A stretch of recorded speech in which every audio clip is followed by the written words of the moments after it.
유치원? 물론 여러분 집에도 에어컨을 다 트셔서 시원하겠지만 교회 오면 여러 가지 모습 가운데 시원함을 느껴야 됩니다. 아유, 오늘 교회 왔어. 나는 답답해. 마음도 답답하고 몸이 답답한 교회 성장할 수가 없어요. 반가운 사람들 만나서 속이 시원하고 마음도 시원하고 또 하나님 앞에 예배하며 말씀 들어서 너무 영적으로도 시원하고 또 에어컨을 앞뒤로 틀어놔서 육체적으로도 참 시원하고 우리 교회 시원한 교회 되어질 줄 믿습니다. 아멘. 계속해서 룻기서하고 있습니다만은 서론 없이 계속해서 말씀을 이어가고자 합니다. 나오미가 결국 이제 며느리 룻을 데리고 베들레헴으로 10년 만에 귀환을 하게 됩니다. 오늘 본문에 보니까 많은 사람들이 나와서 이 사람이 나오미가 아니냐 뻔히 알지요. 알면서도 한편으로는 어떻게 왔나 라고 하는 그 의문점이 있었을 거고 그 다음에 잘 왔다라고 하는 반가움도 있을 겁니다. 근데 여기서 나오미가 대답하는 모습을 보세요. 나를 더 이상 나오미라고 부르지 마라 라고 이렇게 자기를 반가워하면서 환영하는 많은 사람들에게 이야기합니다. 이제 나는 지금부터 마라라고 불러라 라고 갑작스럽게 괜한 모습으로 이름에 대한 이야기를 합니다. 나오미라고 하는 이름의 뜻은 나의 즐거움이다, 한마디로 즐거움이다 라고 하는 그런 의미가 있습니다. 그리고 마라라고 하는 그런 단어의 히브리어의 의미는 괴로움이다 라고 하는 의미가 있지요. 자, 그러니까 이 말은 무슨 말이냐면은 자신의 형편이 여호와의 징벌로 인해서 괴롭게 되었기 때문에 내가 좀 즐거운 상태가 아니라는 거예요. 하나님의 말씀의 집 베들레헴 떡집을 떠나서 잘 살 줄 알았더니 남편 때문에 물론 갔지만 잘 살 줄 알았더니 오히려 즐거움, 평안, 기쁨을 다 잃어버리고 며느리 데리고 아무것도 없이 괴로움 가운데, 육체적으로 괴로움 가운데, 마음 가운데 괴로움 가운데 여기에 왔다라고 하는 거예요. 지금 자기의 형편을 얘기하는 거죠. 고백하는 겁니다. 잘 살아보려고 당신들 이웃들 다 버리고 갔는데 결국 나는 형편없이 괴로운 모습으로 여기까지 왔다. 한마디로 이렇게 고백하고 있는 겁니다. 자, 그러면서 오늘 본문 속에 나오미의 또 다른 고백, 하나님을 향한 그 고백이 두 가지가 아주 중요한 부분이 있습니다. 이 고백으로 인하여서 나오미의 인생은 어쩌면 역전됩니다. 남편으로 인해서 모압으로 갔다가 홀딱 망하고 남편 죽고 두 아들 죽고 자부 하나는 거기서 남고 자부 하나만 며느리 하나만 데리고 지금 베들레헴으로 온 겁니다. 아무것도 없어요. 말해도 아무것도 없어요. 소망도 별로 없습니다. 그런데 오늘 본문 속에 아주 중요한 두 가지 나오미가 고백을 하거든요. 그 고백을 통해서 그의 인생이 완전히 역전되는 모습을 보여주고 있습니다. 여러분, 우리 믿는 사람들은요 고백을 참 잘해야 됩니다. 아멘. 하나님 앞에 고백을 잘해야 됩니다. 이스라엘 백성들이 광야에서 자꾸 불평의 소리를 하니까 하나님이 사자를 통해서 뭐라고 얘기합니까? 너희들이 말이 내 귀에 들린 대로 내가 시행한다라고 말하고 있잖아요. 불평불만만 얘기했거든요. 소망 없는 얘기만 했거든요. 괴로운 얘기만 했거든요. 미래 없는 얘기만 했거든요. 그랬더니 하나님 그대로 내 귀에 들린 대로 그대로 시행하겠다. 그 말은 여기에 이스라엘 백성들이 말한 대로, 한마디로 다른 말로 얘기하면 그들이 고백한 대로예요. 여러분, 고백과 말이 다르다라고 이야기할 수 있는 사람들도 있을 겁니다. 기도와 평상시에 말하는 말과 다르다라고 이야기할 수 있을 거예요.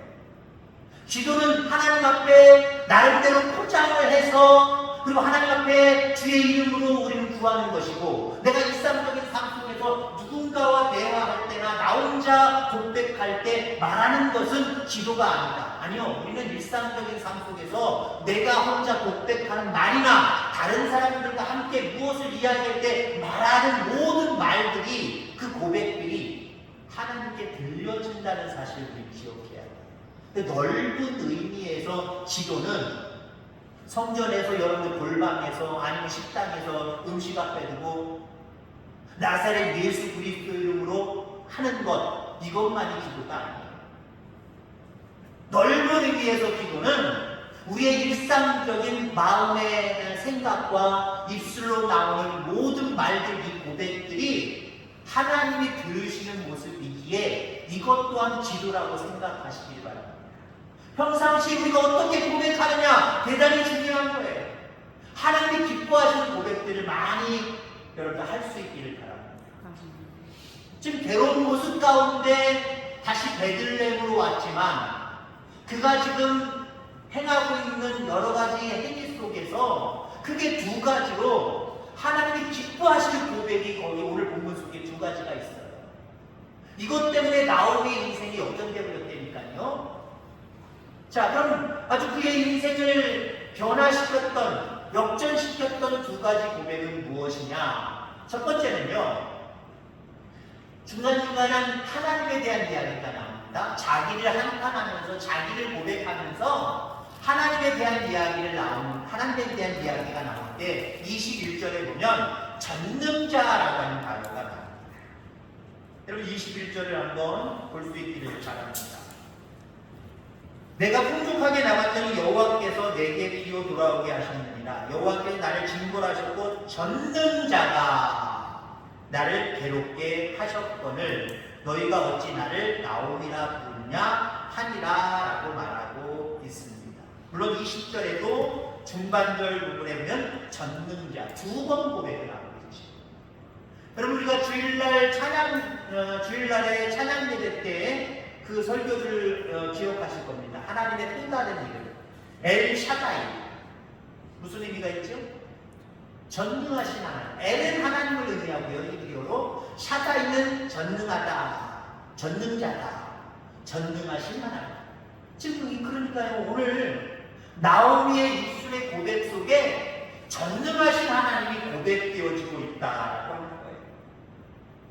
나오미가 비장한 각오로 모압을 떠나서 베들레헴으로 왔습니다.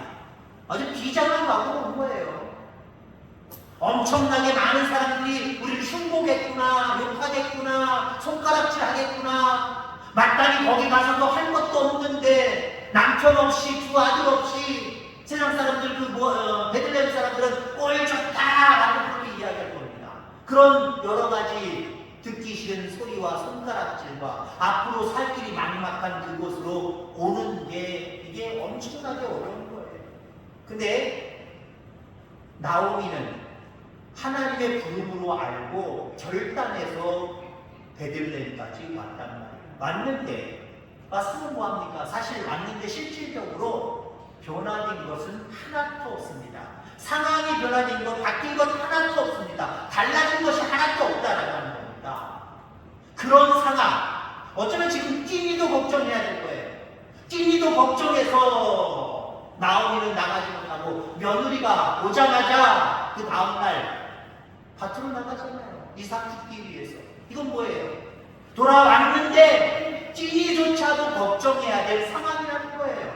앞으로 1년, 10년, 20년 이건 둘째치고 당장 오늘 하루 내일 이것이 걱정되는 그런 절박한 상황 가운데 있는 나오미.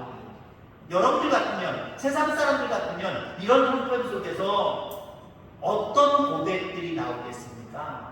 하나님이라는 한자도 안 나올 거고요. 아이고 죽겠네, 아이고 내 팔자야, 아마 이런 이야기 나올 거예요. 정말 이런 상황 속에서도 나오미는 근데 전능자다. 지금 나를 인도하시는, 내가 지금 절박한 상황 가운데 있고 암담한 상황 가운데 있고 한치 앞을 내다볼 수 없는 정말 그런 상황 가운데 있지만 나의 하나님은 전능자이시다. 능치 못함이 없는 분이시다. 이렇게 고백하고 있다라고 하는 겁니다. 우리도 그렇지요. 영적으로 충만해 있는 것과 육적으로 완전히 채워져서 풍족한 것과는 때로는 전혀 관계없을 때가 있어요. 영적으로는 충만한데 우리도 나오미처럼 돈 걱정해야 돼. 앞으로의 삶을 걱정해야 돼. 여러 가지 놓여져 있는 상황들이 만만치 않아서 걱정하고 염려해야 되는 그런 상황들도 있을 겁니다. 그런 절망적인 상황에서 여러분들은 내가 믿고 의지하는 하나님은 전능하신 하나님이다. 내 형편은 비록 이렇다고 할지라도 하나님은 지금 전능자이신 하나님은 지금 나를 위해서 일하시고 계십니다. 이렇게 고백되어지십니까 여러분들? 단순히 내 팔자야 그래서 부를 것이 없어서 신앙적인 생각에서 하나님이 부르는 것과는 달라요. 상황이 절박하고 힘들고 어렵지만 한 치 앞을 내다볼 수 없는 상황이지만 괴로워하지 않는 거예요. 왜요? 전능자가 있는 우리에게 전능자가 계십니다. 그분이 우리를 위해서 지금도 일하고 계시잖아요 라고 하는 여러분들 힘을 내세요 찬양해도 있잖아요. 내가 아프고 힘들고 어려운 상황 속에서도 전능자는 나를 위해서 다음 코스를 예비하시고 다음 단계를 예비하시고 일하시고 계시다 이거 하는 거예요. 실질적으로 나오미에게도 마찬가지잖아요. 한 길을 걱정해야 될 그 절박한 상황 가운데 있지만 얼마 안 지나서 며느리가 보아스의 아내가 되고 결국 모든 잃어버렸던 나오미의 재산들, 엘리멜렉 남편이 잃어버렸던 모든 땅들 다시 회복하고 그리고 자기 자신은 예수 그리스도의 족보를 입는 외할머니가 되잖아요. 얼마나 큰 영광을 누립니까? 이 영광을 누리는 이전에 나오미의 입술을 통해서 어떤 상황 가운데 있을지라도 전능자 하나님을 부르고 의지하는 믿음이 있었기 때문에 가능한 일임을 여러분들 기억하기를 간절히 소망합니다. 여러분들 우리의 할 일도 마찬가지입니다. 우리의 형편들을 바라보면서 때는 좋은 상황들도 있지만 좋지 못한 상황들도 있을 줄 압니다. 그런 상황 속에서 전능하신 하나님, 내 편이신 하나님은 내 다음 단계, 지금의 고난의 뒤에 희망이 있고 소망이 있는 이 단계를 위해서 준비해 놓고 기다리고 계십니다. 우리가 전능하신 하나님 그 하나님 믿습니다 라고 하는 이 순간부터 그 문은 나를 위해서 준비하신 그 다음의 단계의 문은 열려지기 시작합니다. 아이고 죽겠네, 내 팔자야, 믿어도 소용없네. 그런 모습으로 지쳐있고 그런 모습으로 절망하고 있으면 준비해 놓으신 하나님의 다음 단계가 있는데 나를 위해서 준비해 놓으신 다음 단계가 있는데 못 넘어가는 거예요. 열려지지 않는 거예요. 그러니까 계속해서 그 속에서 괴로워하면서 결국 믿어도 소용없다고 신앙의 자리에서 마지막에 떠나가는 영혼들도 있을 겁니다. 그런 모습이 아니길 주의 이름으로 축원합니다. 우리가 예수를 믿어도 신앙을 가져도 뜨거운 믿음을 가져도 형편은 때로는 변하지 않을 때가 있어요. 세상은 그렇습니다. 세상은 내가 원하는 대로 그 형편들이 나아지지 않을 때가 있을 거예요. 내가 원하는 만큼 더더군다나 힘들고요. 이 단계에서 그만큼 올라서는 것도 때로는 이 세상은 허락지 않을 때가 있어요. 그러나 그러함에도 불구하고 우리의 입술을 통해서 늘 전능자가 선포되어지기를 주의 이름으로 축원합니다. 그리함으로 하나님이 나를 위해 준비해 주신 그 다음 단계가 열려지는 역사가 저와 여러분들 가운데 함께하기를 주의 이름으로 축원합니다. 베드로의 직업은 어부였지요. 밤새도록 고기를 잡았지만 전문적인 기술을 이용해서 밤새도록 잡았단 말이에요. 밤새도 그물을 내렸단 말이에요. 근데 한 마리도 잡지 못했습니다. 절망과 허무함을 느꼈을 겁니다. 그런데 물고기 한 마리 잡지 못한 그 절망의 밤은 다음날 그의 생애에서 결코 잊을 수 없는 예수 그리스도를 만나는 놀라운 복을 누리게 되는 모습을 보게 됩니다. 어떤 일이 있었던 거지? 밤새도록 고기를 잡았지만 잡지 못하고 돌아왔을 때에 예수님이 기다리고 계셨잖아요. 그리고 그들에게 다시 한번 그물을 내려보라. 깊은 곳에 가서 그물을 내려보라. 그물이 거의 찢어질 정도로 고기를 잡는 그런 모습을 보게 됩니다. 만약에 예수님을 만나기 이전에 자기의 전문적인 기술을 동원해서 수북히 만선을 이루어서 돌아왔다고 생각해 보세요. 물론 그래도 예수님이 또 다른 가정을 통해서 만나 주셨겠지만 그냥 집으로 돌아갔을 것 같아요. 그래서 어쩌면 그 만선 때문에, 그 수입 때문에 적어도 하루는 그 이상, 하루 이상, 아니 이틀 이상은 기쁘고 행복한 모습으로 살아갈지 모릅니다. 근데 예수님을 만나고 예수님의 제자가 되는 놀라운 은혜는 누리지 못했을 거예요. 여러분 그렇습니다. 우리가 만선을 이루든지 우리의 인생 가운데 어떤 만선을 이루든지 만선도 이루지 못하고 한 마리도 잡지 못해서 여러 가지 모습 가운데 걱정과 염려가 많이 들 수밖에 없는 상황이든지 관계없어요. 전능하신 하나님, 전능자를 찾을 수 있는 저와 여러분들 다 되기를 주의 이름으로 축원합니다. 개역개정에서 그 성경 중에 개역개정 성경 중에 전능자라고 하는 단어를 찾아보면 48번이 나옵니다. 한마디로 엘샤다이, 전능하신 하나님에 대한 단어가 48번 나오는데 여러분들 욥기서가 무슨 내용을 담고 있는지 알고 계시지요? 욥기서에서만 31번 나와요. 성경 전체에서 48번이나 나오는데 그 중에 31번이 욥기서에서 나와요. 근데 여러분들 그냥 욥기서의 내용을 간단하게 그냥 내용만 생각하면서 거기 무슨 전능자가 나올 일이 뭐가 있어? 아이고 죽겠네. 이게 뭐야? 예수 믿어도 소용이 없잖아. 나 예수 안 믿을래. 하나님 안 믿을래. 그런 단어만 나와야 되는 장이, 그런 성경이 욥기서입니다. 왜? 하나님을 잘 믿던 욥이 하루아침에 모든 것 다 잃어버렸단 말이에요. 아들까지 자식들까지 다 잃어버렸어요. 사랑하는 부인도 형편이 어려우니까 자기 곁을 떠나가 버렸습니다. 다 잃어버렸단 말이에요. 또한 자기의 육체 가운데 악창이 걸립니다. 완전히 여기까지 올라갔다 완전 바닥까지 떨어진 상태예요. 그런 상태에서 여러분들 무슨 전능자가 나옵니까? 여러분 그런데 우리의 상황이 힘들고 어려울 때 오히려 우리는 전능자를 찾아야 된다라고 하는 이 비결을, 이 비밀을 여러분들 깨닫게 되기를 간절히 소원합니다. 형편이 좋을 때 전능자를 찾는 것, 그것도 여러분들 믿음이에요. 하나님 기뻐하실 겁니다. 그러나 그건 어쩌면 쉬울 수 있어요. 야! 날 위해 일하시는 능치 못함이 없는 하나님, 야 나한테 이런 걸 주셨구나. 하나님 감사합니다. 전능하신 하나님을 찬양합니다. 전능하신 하나님을 찾고 찬양하는 건 그런 상황 가운데 쉬운 거예요.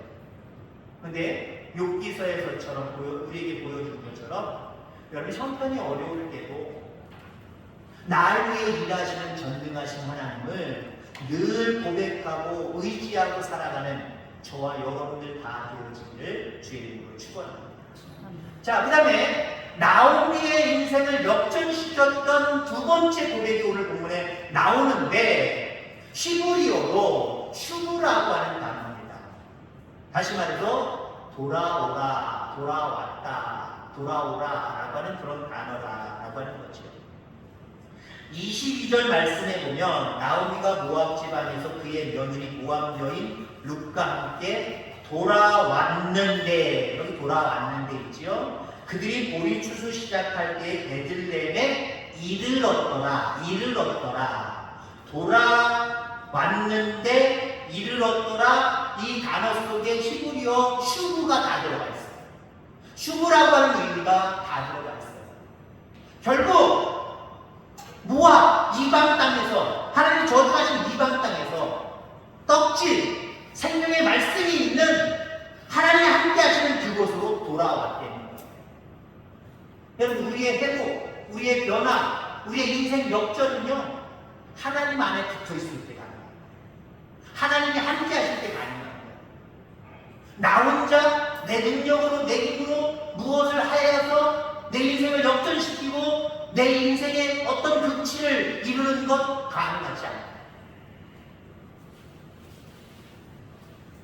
이 슈라는 단어가 6절에서 시작해서 22절까지 12번이 반복되어져 나옵니다. 하나님은 나오미가 실패한 모압의 자리에 머물러 있을 때 끊임없이 돌아와라, 돌아와라, 돌아와라, 슈브라고 하는 그런 말들을 계속해서 암시하고 계십니다. 여러분들, 우리가 세상에 살다 보면 우리도 나도 모르게 하나님의 품에서, 하나님의 곁에서 멀찍이 떨어져 나갈 때가 있어요. 있을 때 하나님의 음성이 들려지시길 바랍니다. 어떤 음성? 돌아와라. 사실 모압에 가서 남편 죽고 두 아들 죽고 그런 상황 가운데서 그에게 어떤 소식이 들렸어요? 자기의 고향 베들레헴에 하나님이 은혜를 베푸셔서 다시 회복되었더라, 이 소식이 들렸어요. 이 소식은 한마디로 무슨 소식이에요? 나오미가 보기에는요, 하나님이 나한테 돌아오라고 말씀하시네, 그 소리도 들려요. 여러분, 우리가 삶을 살아가다가 하나님과 멀찍이 나도 모르게 떨어져서 살 때에 하나님은 끊임없이 우리에게 암시하십니다. 뭐라고요? 돌아와, 돌아와, 암시하시는 거예요. 돌아오라고. 나에게서 멀리 떨어져 있네. 신앙에서 멀리 떨어져 있네. 그러면 안 돼. 신앙이 최고야. 하나님 나를 믿는 게 최고야. 좀 가까이 와, 가까이 와. 돌아오라고. 슈구, 슈구, 슈구. 하나님 날마다 우리에게 그렇게 말씀하신다. 우리 주변에 있는 많은 상황들을 통해서 이건 하나님이 나를 오라고 하시는 말씀입니다. 오라고 하는 상황이구나. 하나님은요, 직접적으로 말씀하시는 경우들도 많이 있지만 많은 경우에는요, 직접적이지 않고 간접적일 때가 참 많이 있어요.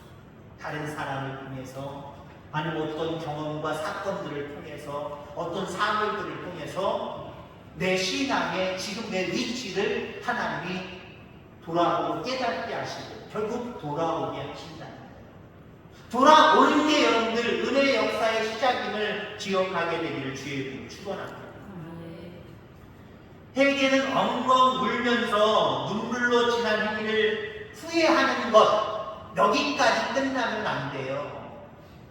과거에 내가 열심히 있게 주님을 섬겼던 그 자리까지 다시 돌아오는 겁니다. 회개는 뭐예요? 내게 주신 사명의 자리, 하나님과 함께하는 자리에 내가 떨어져 있는 거잖아요. 떨어져 있는 걸 발견하고 하나님 축복이 여기 없어서 내가 왜 하나님과 이만큼 떨어졌지요? 하나님 용서해 주세요. 다시 과거에 열심히 있었던 그 모습, 하나님을 잘 섬겼던 모습, 이걸 회복하게 해주세요. 내가 지금 잘못된 거를 깨닫는 거예요. 그 깨닫고 눈물 흘리고 아이고 잘못했네요. 그 깨닫는 것으로 끝나면 안 되는 거예요. 가장 중요한 것은요, 그 자리로 돌아오는 거예요. 적어도 과거의 그 자리까지 돌아오는 거예요. 더 낫다고 하던 과거에 그 열심히 있었던 그 자리, 처음 그 사랑을 지나쳐서 더 큰 사랑의 자리까지 더 가면 더 좋고요. 돌아오는 게 여러분들 하나님의 역사가 우리 가운데 또다시 시작하는 능력임을 기억하게 되기를 주의 이름으로 축원합니다. 상황과 관계없이 엘샤다이 전능하신 하나님을 선포하시기 바랍니다. 오늘 제목의 말씀이 뭐예요? 전능하신 하나님을 선포하라. 근데 사실 제가 정한 제목의 말씀이 이거보다 더 길어요. 근데 주보에 싣다 보니까 넘치더라고요. 여러분 주보 보시면 알겠지만 넘치더라고요. 그래서 좀 줄였어요. 진짜 제목은요, 상황과 관계없이 전능하신 하나님을 선포하라. 아멘. 상황과 관계없이예요. 우리는 하나님 앞에 너무 상황을 자세하게 설명하면서 그것으로 한마디로 끝! 나 상황을 하나님 앞에 말했고, 목사님한테 말했고, 장로님한테 말했고, 이제 됐어! 안심하는 경향이 많아요. 아니요. 하나님 상황과 관계없이 나를 의지해야 된다, 나를 붙들어야 된다, 예배해야 된다, 신앙생활 해야 된다. 상황과 관계없이예요. 근데 우리는 종종 어떻습니까? 상황을 먼저 내세우잖아요. 아이고 바빠서, 아이고 힘들어서, 내가 좀 아파서 여러 가지 상황들을 내비쳐놓고 전능하신 하나님을 의지하지 않는 그런 모습까지 갈 때가 있잖아요. 슈브라고 하는 하나님의 은혜가, 그 은혜의 목소리가 자꾸 들려주시기를 주의 이름으로 축원합니다. 적어도 깨어 기도하고 말씀을 사모하는 그런 마음이 어느 정도는 있어야 슈브 돌아오라고 하는 하나님의 말씀이 암시적으로 들리는 은혜가 임합니다. 아무나 들리는 게 아니거든요. 나름대로 남편을 따라왔지만 그래도 야 떡지 베들레헴을 떠나면 안 되는데 자꾸 거기에 대한 관심을 가지니까 그 소식이 사실 뒤에 들린 거잖아요. 거기에 대해서 쭉 잃어버리고 거기에 대해서 다 안면 못쓰해버리고 거기 끝난 거야 하고 나오미가 여기에 대해서만 관심 갖고 여기의 상황 가운데만 살아갔다고 생각해 보세요. 베들레헴의 상황들이 들리지도 않았고 때론 다른 사람들에게서 들려도 자기 귀에 귀담아 듣거나 하지 않았고 한 귀로 듣고 한 귀로 흘러버렸을 거예요. 근데 나름대로 제가 보기에는 남편을 따라왔긴 따라왔지만 그의 모습들을 가만히 1장 1절로 쭉 살펴보면 나름대로 신앙이 있었단 말이에요. 이 나름대로의 신앙이 참 중요한 것 같아요. 여러분 나름대로의 신앙을 유지하시기 바랍니다. 이것도 유지 못하면 완전히 도태되는 거예요. 거기까지 가지 않기를 바랍니다. 그래서 나름대로의 믿음을 계속해서 유지할 때 슈브가 들려지는 거예요. 슈브가. 여기까지가 신앙생활의 모습이면 참 좋겠습니다. 그 이하로 떨어지면 안 되고요. 믿음의 시작이 거기서부터 여러분이 출발하고 그래서 더 높게 성장해 가기를 간절히 소망합니다. 돌아올 수 있는 결단이 여러분들에게 있기를 간절히 소망합니다. 아무리 작은 것이라고 할지라도 별것도 아닌 모습이라고 할지라도 내가 이런 모습 가운데 하나님에게서 예전 같지 않는 모습으로 떨어져 있네. 아유 아니지. 내가 돌아가야지. 과거의 모습처럼 정말 그렇게 하나님을 잘 섬겨야지. 여러분 우리 신앙인 중에 내가 옛날에 신앙생활 아주 열심히 했다라고 얘기하시는 분들이 있어요. 하나님 그 얘기 싫어하셔요. 지금의 신앙을 하나님은 더 귀하게 여기십니다. 지금 하나님을 전능하신 하나님을 선포하고 지금 돌아와서 주님이 맡겨주신 그 자리에서 하나님의 귀한 일들을 잘 감당하는 저와 여러분들 다 되어지기를 주의 이름으로 축원합니다. 하나님 아버지 감사합니다.